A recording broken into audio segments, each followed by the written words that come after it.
afternoon. Good afternoon. Thanks for doing this with us. Mike, I'll start with you. Last season, 6-5. You guys right in the hunt till the final week for a playoff berth. As you look heading into this season, can your team take another step? Yeah, I believe we can. I really like our team. We're a veteran team, 9 guys back on defense, 5 guys back on offense, but large contingent of that, the playmakers are our running backs, and between Bronson Yoder, Donovan Leston, Malachi Emo, and some young backs that played a little bit last year have really gotten better over the course of the summer. I believe we have a chance to be good, to be competitive, because you have to be competitive, as we all know, in the CAA. So very optimistic about where we are, who we have, and just look forward to the season. Colby and Carl, maybe a similar question for you guys. You guys have been in the program a long time. You've seen the growth of the program. You guys have been a big part of the growth of the program. What are the goals and expectations for the two of you headed into this year? Yeah, we want to win. That's always the expectation. I've been here for about 5 years now, and 6-5. That's great and all. It's best winning record since 2015. But we want to win. We want to win it all. So that's anything short of that is not our expectation. How about for you, Carl?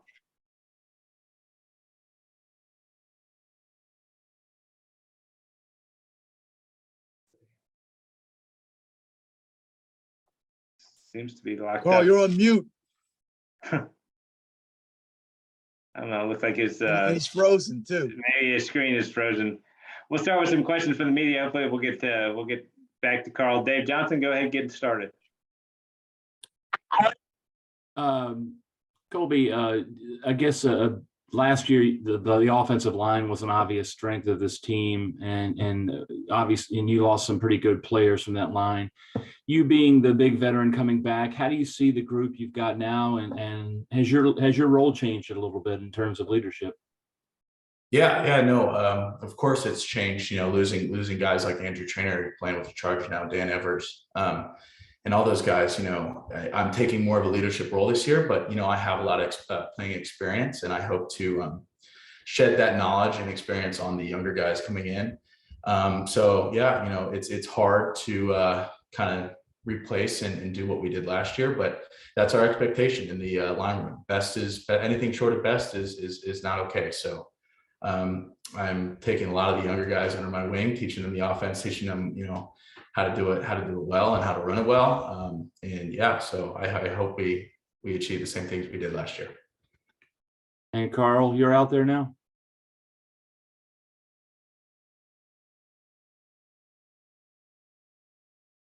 Hey, sorry, I've been having some Wi-Fi issues, but I think I'm good to go now. Dave, I think you're muted now. Yeah, Sorry. Dave, you're on mute right here. Oh. Good. All right, am I here now? Okay. You're good. All right. You guys have obviously a lot of experience back on defense. I think something like 10 of your top 11 tacklers or something like that. How good do you feel this group can be this year? Yeah, I think the sky's the limit. Obviously people want to say that. That returning as much experience as we are, in terms of guys who haven't just been around the program for a long time, but have gotten significant snaps. Have played full seasons, have had leadership positions on the team for multiple years. And again, not just guys who have played a lot, but guys that have contributed for a number of years now. We've got a really solid core. We've brought in some young guys in the last couple of years who are going to help out the old fellas get by. I think as a unit, we're primed for success right now. Thanks. Yeah, Next question from Darrell Owens. Go ahead, Darrell. Hey everybody, this is Darrell Owens, Legacy Maker Sports. This one is for everybody. Now that you've kind of had a chance to go through the off season and spring games, all that good stuff, you've seen your off season program. Is there anybody in particular, or a group in particular that you said, man, I can't kind of wait to see what this group can do in game 1 of the season? Maybe under the radar, maybe we're not seeing that much from that team or heard that much from that player or that group. Is there anybody in particular or group that you're excited to see when game one is? I'd be happy to go. You know, I'm biased obviously, but defensive lineman Zyquan Basant has just kind of put up a remarkable summer in the weight room. I think he's shown flashes on film in the past couple of years of kind of, you know, how just naturally strong he is. I think we're going to see this season how he's going to be pretty tough to block. So I'm really excited for him to kind of anchor the D line and the defense right there in the middle as the nose. Yeah, and I'll piggyback off Carl on that question. You know, obviously, offensive lineman. I want to see the offensive line succeed. I want to see the big boys succeed. But like Coach London said at the beginning, our running backs. You know, we got a stable back there, and it's always fun to score touchdowns, and it's always fun to do it when running. So you know, we us big boys get to celebrate with them at the end. So I'm excited for that group to really succeed. Yeah, Darryl, I would say it, not particularly as a position group, but I think our guys, almost all our players were here during the summer, which is was outstanding. And you know, obviously your MVP becomes a strength coach, and we just had our evaluation series towards the beginning of training camp here, and the evaluation was of this might be one of the fastest teams we've had here in a while, and so I think team speed overall will allow us to do some things, you know, with Malachi Emo, Donovan Lester, Bronson Yoder. Those guys can run, they can stretch the field, and so I think there's an element of our team that got better, and that's overall team speed. Thanks, everybody. Y'all have a good year. Next question from Dan Steenkamer. Go ahead, Dan. Thanks, Rob. This is for Coach London. Good to see you again. This will take you off the field and maybe off of this immediate season, but bear with me. I'm curious, with your wealth of experience coaching in the Commonwealth of Virginia, James Madison moving up just adds another FBS program that you're in some cases recruiting against. I mean, it's not out of the norm for some CAA schools or many of them to be recruiting against some G5s.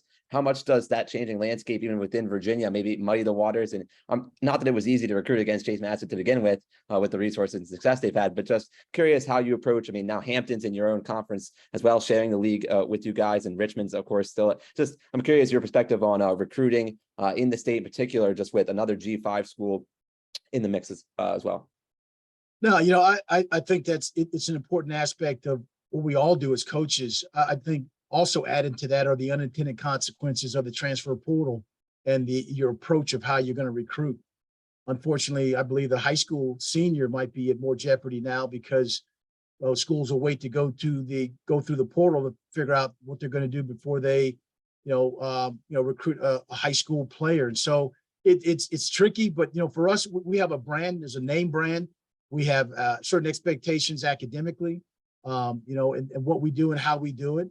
And so we'll continue to keep doing that. Probably last year and presently doing well recruiting wise. And so getting those profile student athletes, the ones that can help you win on the field, capable in the classroom, and do things out in the community that make you proud to be their coach. So I think all the elements that are present in college football now, with transfer portals, realignment of conferences, teams going here and there, that it has an impact. And I think each school specifically, it does. And for us, like I said, we have a profile, a model of those that we feel can do well here. We've had great graduation rates in the past, guys on the honor roll and things like that. Now we want to also win championships to match that as well. Next question from Kyle Kensing. Go ahead, Kyle. Coach, I wanted to ask, working with your son on staff, from the perspective of a father, how cool is it? And from the perspective of a professional, what does he kind of bring to the locker room? Well, I mean, obviously the expectations of, as it never call me dad at work. I will kill you. I will fire you on the spot right there. But no, it's great to have to watch any young coach grow, mature, and develop. He handles our wide receivers and our social media and our graphics and things like that. Does a phenomenal job with that. And to watch him be under the leadership of Christian Taylor and the offensive guys, they've done a good job. They collaborate. They work well together. There's a lot of synergy there. He has a certain level of energy. I don't know where he got it from, but at the same time, it's good to see that I see progress, not only in him, but in his position group. And I see him adding value to the staff. And that's the biggest thing more than anything else is being added to, adding your value to the staff, regardless of what your last name is. Next question from Azar. Go ahead, Azar. Coach, how's it going? Good. I was wondering, as a question, when you look at last season, other than the Virginia game, you lost the games you did lose. It was always like a possession and a field goal here. How much does game management play a part in that? And I know with you being the head coach, you're going to take the whole rap for that, but it's clearly a team effort. But how much does game management play a part, and what have you done to correct that? Yeah, I mean, football is a game of situations, in the path, in the game, those types of things, how we lost, like you said, with some close games where we were out executed. We won some close games where we, last second defender going through a receiver's arms and separating from the ball like they're taught in practice. And so you see when you execute, then you have those opportunities. And so the thing is to continue to keep trying to raise the players' IQ for coaches to coach and make sure we try to make those calls, put those things that they can handle on their back to offer some success. So it's an ongoing process. I think our players have done a really good job of increasing their football IQs. I think a player-coach relationship is critical in terms of who you're going to put in that vital, that last second, that last minute situation. We're all getting better at doing those things, but you're right. Football's a game of situations, and I've heard coaches say on this call that we're one game away from perhaps being a playoff participant as well. So you get down to those things, and you want to make sure that you do all you can to make sure you minimize the mistakes and have opportunities to maximize your opportunities. Thank you. Next question for Marty O'Brien. Go ahead, Marty. Yeah, this question was for the two players. What are your thoughts about Nate Lynn being named the Player of the Year on defense in the preseason? And talk about what it's like practicing with him or going up against him in practice every day. Colby, I can go first. Just sharing a meeting room with Nate. It's incredible. I learned way more from Nate than he does from me, which is kind of flipped from how the normal, like veteran player, younger player thing works. But I love to kind of pick his brain about what he sees on film because he's just kind of got a natural talent for picking stuff out. I think this is going to work. I think this will work. He's always coming up with drills for us to do. So it's great, off of the field, what he contributes to kind of like game prep and that sort of thing. And then on the field, it's great playing with him because he takes the heat off of somebody like me, where I know the pass protection is going to slide to him pretty much every time. So that opens up opportunities for me, just him being on the field. So kind of, on the field, off the field, game prep, in the game, everything like that. He's a great guy to have around. Feel really lucky to call him a teammate and a friend. Yeah, same answer off the field. Great friend of mine. Always in the facility watching film, getting better, trying to improve his game. Like Carl said, just a talent, just a natural talent. On the field, at practice, it gets a little frustrating for us offensive lineman guys because he's so good. But competition breeds excellence. So that always seeing him in practice and getting reps on, one-on-ones or, whatever drill we're doing makes us better and makes us better as a whole unit. So it's a great talent to have on the field and off the field as well. So. And for anyone, what is the feeling about getting some first place votes in the preseason predictions, and what is the sense of expectation for William and Mary with so much talent back this year?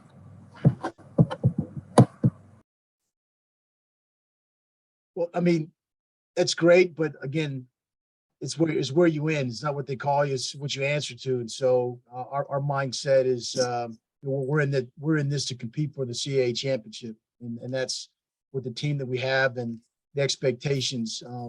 You can enjoy the best of both world opportunities with the kind of kids that are like Colby and Carl. Carl's in law school. He's probably a 6th year, 7th year college player right now.